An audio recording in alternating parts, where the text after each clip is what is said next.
रोकना चाहूंगा। मुखाग्नि दी जा रही है, आप देख सकते हैं, तस्वीरें आ रही है, मुखाग्नि दी जा चुकी है।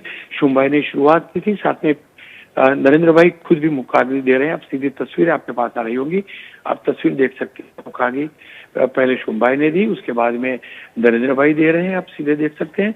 उसके बाद में उनके सबसे छोटे भाई जिनके घर पे पंकज भाई जिनके घर पे रुकते थे, वो मुखाग्नि दे रहे हैं। प्रधानमंत्री मुखाग्नि देने के बाद माँ का जो पार्थिव देह है उनकी प्रदक्षिणा करते नजर आ रहे हैं।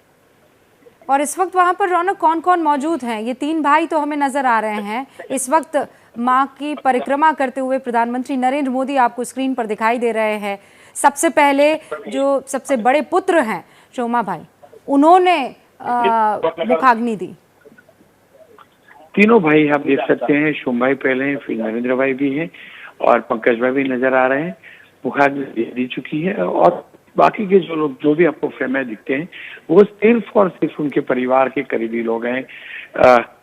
कोई भी पॉलिटिशियन वहां मौजूद नहीं है, सिर्फ क्लोज परिवार के लोग हैं।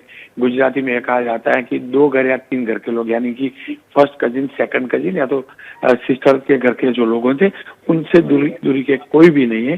सिर्फ 2 पेटी के जो नजदीक के लोग हैं वही लोग हैं जो परिक्रमा कर रहे हैं। हाँ। अब मुखाग्नि दी चुकी है। रौनक, हमारे यहाँ ये परंपरा है कि जब आप बहुत बुजुर्ग हो जाते हैं, जब आप 100 के करीब पहुंच जाते हैं, तो उसे जिंदगी के सेलिब्रेशन के तौर पर भी निभाया जाता है। आपके यहाँ जो इस वक्त मैं देख पा रही हूँ स्क्रीन पर, पीछे लोग कुछ कीर्तन करते हुए तालियां बजा रहे हैं और मेरे ख्याल से कुछ गा रहे हैं। ये कीर्तन ही हो रहा है। देखिए, एक किस्म के भजन होते हैं। जब कोई बुजुर्ग की मृत्यु होती है, निधन होता है, तो इस प्रकार के भजन होता है। भजन होते हैं राम से जुड़े, भजन होते हैं आत्मा को शांति देने के लिए। अब आपने सबसे पहला जो नरेंद्र भाई का सुबह सुबह में जो ट्वीट आया था वो भी देखिए, उसमें भी शब्द इसी प्रकार के लिखे हैं। शानदार शताब्दी 100 साल में पहुंचे, बिल्कुल, यानी कि उनका जो जीवन था 100 साल का वो शानदार रहा था। माँ का निधन होता है किसी भी बेटे के लिए मुश्किल की घड़ी होती है, लेकिन ये बेटा जानता है कि उनकी माँ ने उन्हें संस्कार दिए हैं और वही संस्कार को आगे बढ़ाते हुए देश की सेवा कर रहे हैं। स्वाभाविक तौर पे ही दर्द जरूर होता है, एक माँ जाने का दर्द तो मुख्यमंत्री में, प्रधानमंत्री में, हर किसी को होता है और वो दर्द महसूस भी हो रहा है। लेकिन उनके संस्कार को आगे बढ़ाने का, और माँ 100 साल तक रही, आखिरी दिनों में जरूर बीमार रही, 2016 में भी एक बार बीमार हुई थी और अभी बीमार हुई। उसको छोड़ के देखा जाए तो हीराबा ज्यादा कभी भी बीमार नहीं रही है। हीराबा को ज्यादा अस्पताल में जाना नहीं पड़ा है। हीराबा का जो जीवन था एकदम सात्विक जीवन, और गांव के लोग जिस प्रकार का जीवन जीते हैं इसी प्रकार का जीवन था। हमारे गुजरात में कहते हैं कि देसी घी खाकर बड़ी हुई हीराबा थी। मतलब देसी घी जो होता है, गाँव के जो लोग होते हैं जिस प्रकार का खाना होता है, और यही वजह है कि 100 साल के बावजूद भी वो घर में रहती भी थी, हर किसी से बात भी कहती थी। अस्पताल में लाया गया, उसकी अगली रात तक वो स्वस्थ भी रही थी।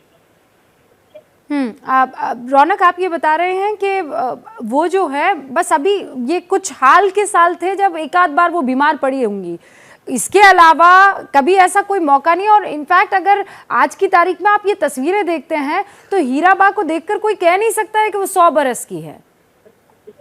बिल्कुल, क्योंकि लगातार हम लोग अब जब नरेंद्र भाई जाते थे और आपने वो तस्वीरें भी देखी थी, बिल्कुल स्वस्थ होती थी, बातें भी करती थी, जर्नलिस्ट भी जाते थे तो भी बातें करती थी, समझाती भी थी, जीवन के मूल्य क्या होते हैं वो भी समझाती थी, पूरे तौर पर स्वस्थ थी। मैंने एक बार सुना है कि उनको अस्पताल लाया गया था, शायद 2016 था। उसके बाद पहली बार ये सुना है कि उनको अस्पताल में भर्ती करवाया गया।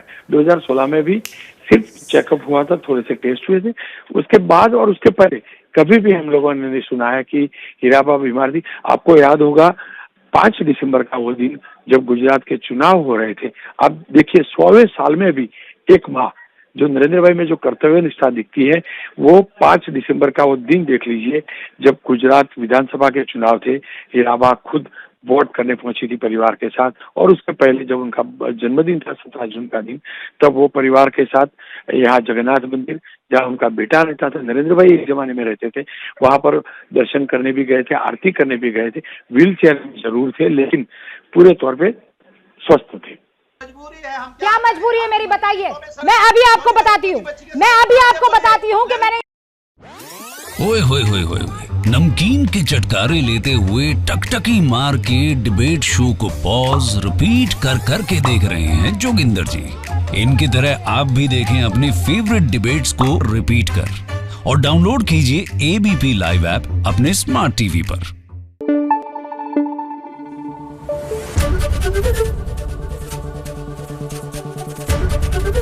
एबीपी न्यूज आपको रखे आगे।